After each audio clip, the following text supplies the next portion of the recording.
સુશાસન દિવસ અંતર્ગત રાજ્ય કક્ષાની ઉજવણી પ્રસંગે આપણી સૌની સાથે મંચ ઉપર ઉપસ્થિત મારા સાથી મંત્રી શ્રી મોડુભાઈ બેરા, જગદીશભાઈ વિશ્વકર્મા, શ્રી મુકેશભાઈ પટેલ,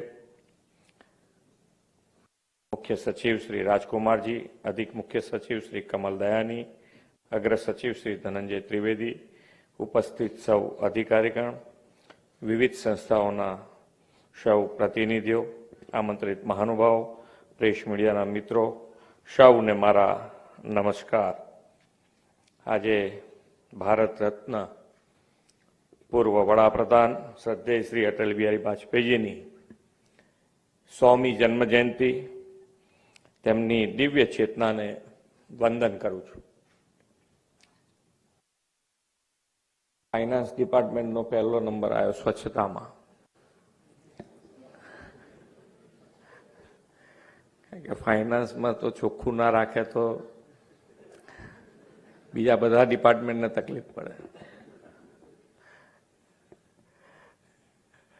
પણ સારું છે કે ભાઈ નાની નાની વસ્તુનું પણ આપણે ધ્યાન રાખી રહ્યા છે અને બધા એની અંદર ધીમે ધીમે ધીમે જોડાઈ પણ રહ્યા છે.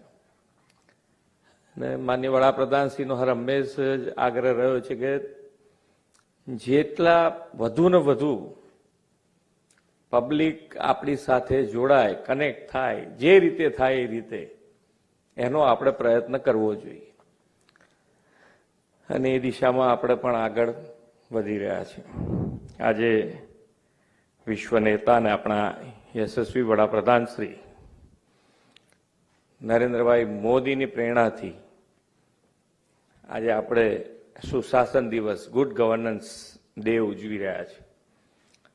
મહાન જનનાયક, આપણા સૌના પ્રેરણા પુરુષ, પૂર્વ વડાપ્રધાન ભારત રત્ન સ્વર્ગીય અટલ બિહારી વાજપેયીજીની જન્મ જયંતિ એટલે 25મી ડિસેમ્બરે તેમની સ્મૃતિમાં દેશ આ દિવસ ઉજવી રહ્યો છે. 2014થી વડાપ્રધાનશ્રીએ અટલજીની જન્મ જયંતિની ઉજવણીની આ નવી પરંપરા શરૂ કરી છે. આ વર્ષનો સુશાસન દિવસ ખાસ છે આપણા માટે. આપણે અમૃતકાળમાંથી પસાર થઈ રહ્યા છે અને બંધારણની પણ 75મી વર્ષગાંઠ આપણે આ વર્ષે ઉજવી રહ્યા છીએ. સાથે દેશની પ્રશંસિક સેવાઓના પિતામહ એવા સરદાર વલ્લભભાઈ પટેલની જન્મ જયંતિનું 150મું વર્ષ ઉજવાઈ રહ્યું છે. અને ગુડ ગવર્નન્સની પરિભાષા આપનાર પૂર્વ વડાપ્રધાન અટલ બિહારી વાજપેયીજીની 100મી જન્મ જયંતિનું વર્ષ છે. આદરણીય વડાપ્રધાન શ્રી હરહંમેશ કહે છે કે આ અમૃતકાળ એ મોટા સંકલ્પો લઈને આગળ વધવાનો આપણો કર્તવ્ય કાળ છે અને રાજ્ય માટે મોટા સંકલ્પો સાથે આગળ વધવાનો આપણો શુભ સંયોગ છે.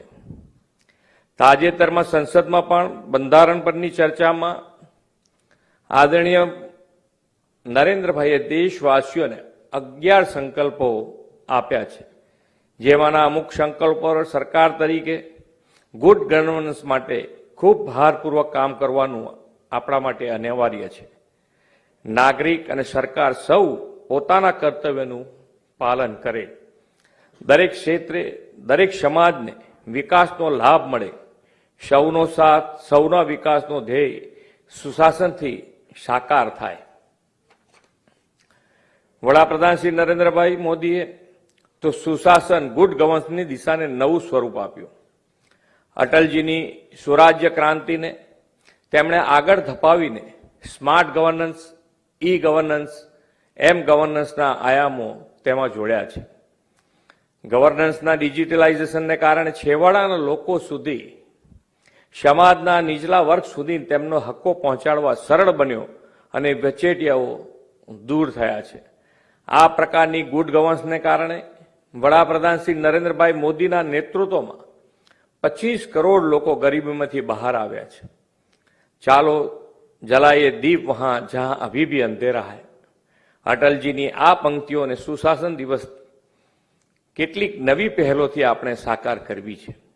શ્રી મોદી સાહેબે લોકોના પ્રશ્નોના નિવારણ માટે સ્વાગત ઓનલાઈન ફરિયાદ નિવારણ કાર્યક્રમ શરૂ કરાવ્યો હતો.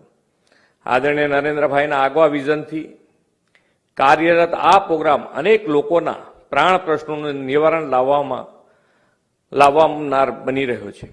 આ કાર્યક્રમને વધુ સઘન, સમાવેશી અને સાંપ્રત ટેકનોલોજી સાથે જોડીને સ્વાગત 2.0 મોબાઈલ એપ શરૂ કરી છે.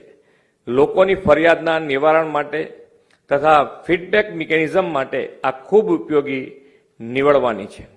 રાજ્ય સરકારના વિવિધ વિભાગોની જનકલ્યાણલક્ષી યોજનાઓની માહિતી સામાન્ય નાગરિકને આંગળીના ટેડવા ઉપર એક જ ડિજિટલ પ્લેટફોર્મ પર સરળતાથી મળી રહે તે હેતુસર ગુજરાત સરકારના માહિતી ખાતા દ્વારા નિક સાથે મળીને મારી યોજના પોર્ટલનું નિર્માણ કરવામાં આવ્યું છે.